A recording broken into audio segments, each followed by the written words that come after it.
ভাবির হাতের special burger, আমাদের নীলা ভাবির হাতের স্পেশাল বার্গার।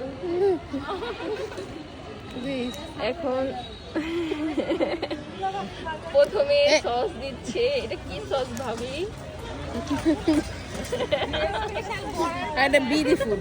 হ্যাঁ, কি sauce? BD food, tomato sauce, homemade না।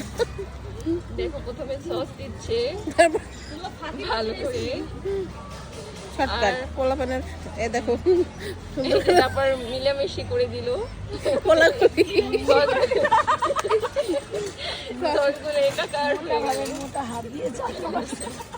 একাকার হয়ে গেল। তারপরে যে দেখেন চিকেন বড়া দিচ্ছে, বড়াটাকে এখন চাপা চাপ করে দিল, হয়ে গেছে বার্গার। হয়ে গেছে বার্গার। শর্টকাট। এরকম বার্গার যারা যারা খেতে চাও অবশ্যই ট্রাই করে দেখতে পারো। হয়ে গেছে তো ভাবি, পলিথিনগুলো রাখলেন কেন ভিতরে? টিস্যু ওগুলো ফেলে দেবো পরে এখানে।